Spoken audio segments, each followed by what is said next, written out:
अस्सलाम वालेकुम। आज जो मेरे पास डॉक्टर लामा मोहम्मद इकबाल की नज़म है वो है ज़रब करीब से तालिब इल्म। इस नज़म में डॉक्टर लामा मोहम्मद इकबाल मुसलमान तालिब इल्म को एक ऐसा नुक्ता समझाते हैं कि अगर उसको समझ आ जाए तो पूरी कौम में जो है वो इनकलाब आ सकता है और पूरी जो कौम है वो तरक्की की राह पे गामजन हो सकती है। वो कहते हैं कि खुदा तुझे किसी तूफान से आशना कर दे, खुदा तुझे किसी तूफान से आशना कर दे कि तेरे बहर की मौजों में इज़्तिराब नहीं। डॉक्टर लामा मोहम्मद इकबाल कहते हैं कि मुसलमान, आज के मुसलमान का जो हाल है और आज का जो खास तौर पर मुसलमान है और उसका जो तालिब इल्म है, उसका मामला ये है कि वो दुनिया में आके अपना बुनियादी मकसद जो है जिंदगी का वो भी नहीं समझा। लामा इकबाल के यहाँ किसी भी जो तालिब इल्म है, मुसलमान तालिब इल्म है, उसका बुनियादी मकसद ये होता है कि वो दीन इस्लाम की सरबुलंदी के लिए और दीन इस्लाम की सरफराजी के लिए काम करता है। अगर डॉक्टर लामा मोहम्मद इकबाल के यहाँ कोई शख्स दीन इस्लाम की सरबुलंदी और सरफराजी के लिए काम ना करे तो और जो भी करता फिर डॉक्टर लामा मोहम्मद इकबाल के यहाँ उस शख्स को उस चीज़ का कोई फायदा नहीं है। डॉक्टर लामा मोहम्मद इकबाल उसको मुर्दा ही समझते हैं, जिंदा उसको उसी सूरत में तस्वर करते हैं कि अगर वो अपनी जिंदगी का मकसद जान ले। डॉक्टर लामा मोहम्मद इकबाल के यहाँ हर शख्स का, हर मुसलमान का मकसद एक ही है कि वो इस्लाम की सरबुलंदी के लिए और इस्लाम की सरफराजी के लिए और अल्लाह के नबी के निज़ाम की सरफराजी के लिए काम करेगा। आप डॉक्टर लामा मोहम्मद इकबाल कहते हैं कि आज का जो मुसलमान नौजवान है उसकी जो आरज़ुएं हैं, उसकी जो उमंगें हैं, वो किसी सही तरीके पैदा नहीं होती। वो कोई ऐसी मांग और कोई ऐसी सोच उसके दिल में पैदा नहीं होती जिससे इस्लाम जो है वो मदद तरक्की करे और वो तरक्की की राह पे परवान चढ़े। तो वो कहता है कि मैं अल्लाह ताला से दुआ करता हूँ कि अल्लाह ताला की मेहरबानी से हो सकता है कि इसके दिल में कोई ऐसा तूफान पैदा हो जाए, कोई ऐसी सोच और ऐसी मांग पैदा हो जाए जिससे दीन इस्लाम को क्या हो सके, पैदा हो सके।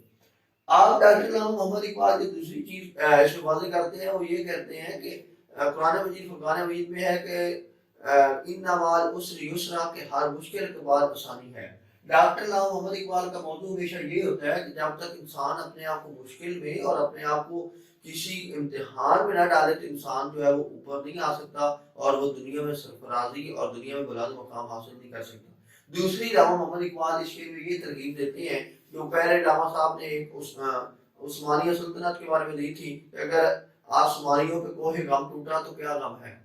आसमानियों पे कोहे गम टूटा तो क्या गम है कि खूने सद हजार अंजुम से होती है सहार पैदा, खूने सद हजार अंजुम से होती है सहार पैदा। कि अगर सल्तनत आसमानियों पे गम और सख्तियां आई है तो उससे क्या है कि अगर सुबह होती तो ऐसे थोड़ी हो जाती है। करोड़ों और लाखदूत सितारों का जो है वो खून होता है, तो खून होने के बाद जो है वो सुबह रौनमा होती है, वो सितारे जो है वो गायब होते हैं तो उसकी सूरत में हमारे सुबह मिलती है। तो डॉक्टर नाम इकबाल यहाँ भी यही बात वादे कर रहे हैं कि जो तालिब इल्म है अगर उस पर अल्लाह ताला की तरफ से कोई तूफान बरपा होगा, कोई इम्तिहान बरपा होगा तो तभी तो वो जो है कुंदन बन सकता है। तुझे किताब से मुमकिन नहीं फराग के तू, किताब कहाँ है मगर साहब किताब नहीं। अब डॉक्टर लामा मोहम्मद इकबाल इसमें कहते हैं कि आप जो है आपको तो सिर्फ जो दरसी किताबें पढ़ते हैं उससे भी आप फारुल तस्लीम नहीं हो सकते, दरसी किताबों से भी आपका वक्त नहीं मिलता। आप दरअसल किताब सिर्फ पढ़ने वाले हैं लेकिन मगर साहब किताब नहीं। इस छोटी सी नज़म में जो इस नज़म का मरकज है वो ये है कि वो लफ़ज़ है साहब किताब, इसको समझना जरूरी है। साहब किताब हर उस शख्स को कहते हैं जिस शख्स पे अल्लाह ताला की तरफ से कोई इल्हामी किताब उतरी हो। और डॉक्टर लामा मोहम्मद इकबाल ने यहाँ जो साहब किताब का लफ्ज़ है ये मजाजी मानों में इस्तेमाल किया है, हकीकी मानों में इस्तेमाल नहीं किया। मजाजी मानों में इस तरह इस्तेमाल किया है कि अगर कोई शख्स हो और वो ये करे कि अपना दिल जो है वो साफ कर ले और जो अपना दिल है उसमें तकवा पैदा कर ले तो उस शख्स के दिल पे जो है वो फैजान, समावी फैजान जो होता है, जो अल्लाह ताला का करम होता है, अल्लाह ताला का जो नूरानी इल्म होता है वो उतरता है। डॉक्टर मोहम्मद इकबाल कहता है कि आज का जो नौजवान है वो किताबें तो पढ़ता है लेकिन उसने अपना दिल नहीं साफ किया हुआ कि अल्लाह ताला की तरफ से उसके ऊपर वो अल्लाह ताला का जो नूर है और जो अल्लाह ताला के नूर का जो गैबी इल्म है वो उतरना शुरू हो जाए। तो अगर वो दिल अपना साफ कर ले और दिल को हर कीना, हसद, बुग़्ज़, लोगों के मुखालफत करने पे और हर गंदी अलैश जो है वो दिल से निकाल दे तो हो ये सकता है کہ پھر اس کے اوپر اللہ تعالیٰ کی طرف سے سماوی فضان کا جو ہے وہ ظہور ہوگا، اور وہ پھر اصل راہ پہ چل کے صحیح طریق پہ چل کے جو ہے وہ اپنا یہ کر سکتا ہے کہ صحیح طریق پہ چلتے ہوئے اسلام کی سرفرازی کا کام کر سکتا ہے۔ ڈاکٹر علامہ محمد اقبال نے ایک اور جگہ میں بال جبری میں فرمایا تھا کہ مردہ دل دل نہیں ہے، مردہ دل دل نہیں ہے، اسے زندہ کر دوبارہ، مردہ دل دل نہیں ہے، اسے زندہ کر دوبارہ، کہ یہی ہے اونٹوں کے مرض کہن کا چارہ۔ ڈاکٹر علامہ محمد اقبال کہتے ہیں کہ اگر تو چاہتا ہے کہ جو دل مرا ہوا ہے اندر، جس کے اندر اللہ کی کوئی یاد ہی نہیں ہے، اللہ کے لیے کوئی لگن ہی نہیں لگا رکھی، کہ وہ دل ہے آپ کا، وہ دل نہیں ہے، اگر اس کو دل بنانا چاہتا ہے تو اس کو دوبارہ زندہ کر، اور پھر زندہ کر ایسے کہ جو جتنی قومیں جو ہے وہ غلامی کا شکار ہوتی ہیں اور دنیا میں بربادی کا شکار ہوتی ہیں، ان کا چارہ ایک ہی ہے، ان کا حل اور علاج ایک ہی ہے کہ وہ کیا کریں کہ اپنا جو مردہ دل ہے اور جس دل سے ان کی اللہ کی یاد نکل گئی ہے، وہ اللہ کے ساتھ محبت اور ورفتگی کا وہ رشتہ دوبارہ قائم کریں۔ مسلمان کے زندہ دل کا مطلب یہی ہے کہ وہ دل بنا ہی اس لیے ہے کہ اس میں اللہ اور اللہ کے نبی کی محبت ہو۔ اگر اللہ اور اللہ کے نبی کی محبت اس دل میں نہیں ہے تو وہ مردہ دل ہے۔ تو اقبال کہتا ہے کہ اپنا دل دوبارہ جو ہے وہ زندہ کر، یہی جو ہے اونٹوں کے مرض کہن کا چارہ ہے۔ ایسی مرض جو کس قوم کو لگ جائے، جس جو لا علاج ہو، اس کا ایک ہی علاج ہے کہ آپ اپنا دل جو ہے وہ زندہ کریں، دوبارہ اللہ اور اللہ کے نبی کے ساتھ جو ہے وہ لو لگا لیں۔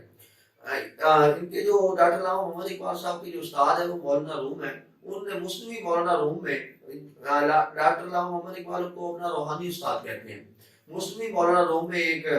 جو ہے وہ حکایت بیان کی ہے، فرماتے ہیں کہ ایک دفعہ جو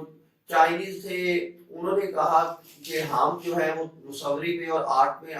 جو ہے وہ کمال رکھتے ہیں، اور دوسری طرف سے رومیوں نے کہا کہ ہمیں اس فن میں نہ جو ہے وہ کمال حاصل ہے۔ اب ہوا یہ کہ جب دونوں نے بات کی تو جو اس وقت کا سلطان تھا، بادشاہ تھا، اس نے کہا کہ آپ کا مقابلہ کروا لیتے ہیں۔ طے یہ پایا کہ آپ ایسا کریں گے کہ دونوں دیواریں جو ہے وہ آمنے سامنے آپ ہمیں بنا کے دے دیں، اور ان کے درمیان جو ہے وہ بلیک کلر کا جو ہے کالے رنگ کا کپڑا لٹکا دیں۔ جب ہم مصوری مکمل کر لیں گے تو اس کے بعد وہ کپڑا ہٹا دیں گے اور دونوں کا موازنہ کر لیں گے۔ اب ہوا یہ کہ جب کپڑا ہٹا لیا گیا تو جو اہل روم تھے وہ اس کے اوپر اپنے رنگوں سے اور اپنے جو ان کا فن تھا اس کا کمال دکھاتے ہیں، انہوں نے ایسی تصویر جو ہے اور ایسی جو آرٹ ہے وہ بنائی کہ جو انسانی آنکھ تھی وہ چشمہ ہلکا چشم سے باہر نکلنے کو آتی تھی، اتنی پیاری آرٹ بنائی۔ لیکن جو چائنیز تھے انہوں نے ایسی کوئی آرٹ نہیں بنائی، وہ ایسا کرتے رہے کہ اس دیوار کو صاف کرتے رہے، اس دیوار میں سے جتنی علائشیں تھی وہ نکالتے رہے، دیوار کو صاف کرتے کرتے انہوں نے اس دیوار کو جو ہے وہ شیشہ بنا دیا۔ جب مقابلے کا وقت آیا اور اس وقت کا سلطان اس کو دیکھنے کے لیے آیا تو اس نے پہلے رومیوں کا آرٹ دیکھا تو وہ انتہائی کمال درجے پر انہوں نے رنگوں کا استعمال کرتے ہوئے، فن کا استعمال کرتے ہوئے اس کو سجا رکھا تھا۔ لیکن جب پردہ ہٹایا گیا اور اس کے جو انہوں نے اپنی دیوار پہ تصویر بنا رکھی تھی اس کا پرتو، اس کا عکس جب چائنیز جنہوں نے اپنی دیوار کو صاف کیا ہوا تھا اس پہ پڑا تو پہلے سے بھی زیادہ دلکش دکھائی دینے لگ گیا، کیونکہ ہمیشہ جو ریفلیکشن ہوتی ہے وہ آیا کہ پانی میں ہو یا کسی چیز میں ہو وہ زیادہ پیاری ہو جاتی ہے اصل سے بھی۔ جب اس سلطان نے دیکھا تو اس نے دیکھا کہ جو چائنیز ہے ان کا جو آرٹ ہے وہ زیادہ پیاری لگ رہی ہے، کیونکہ وہ دراصل ریفلیکشن تھی، انہوں نے تو کچھ بنایا ہی نہیں تھا، صرف صاف دیوار کی تھی۔ تو مولانا روم کہتے ہیں کہ اگر انسان اپنا دل صاف کر لے تو جس طرح وہ چائنیز کی حالانکہ انہوں نے تو آرٹ بنائی نہیں تھی، اس کا پرتو، اس کا عکس پڑنے لگ گیا تو زیادہ پیارا لگنے لگ گیا رومیوں سے۔ تو اس طرح اگر آج کا انسان جو ہے وہ دل صاف کر لے تو اللہ تعالیٰ کی جو صفات ہے، اللہ تعالیٰ کی جو خوبیاں ہیں ان کا پرتو ایک مومن کے دل پہ پڑھ کے اس کے مومن کا دل ہے وہ کمال درجہ جو ہے وہ حاصل کر سکتا ہے اور اعلیٰ مقام اللہ تعالیٰ کی بارگاہ میں حاصل کر سکتا ہے۔ اسی کے ساتھ آج کی یہ نظم مکمل ہوئی، انشاءاللہ کل ایک نئی نظم کے ساتھ حاضر ہوگا۔ اللہ تعالیٰ آپ کو اپنے حفظ و امان میں رکھے، انشاءاللہ۔ جزاک اللہ، بہت شکریہ۔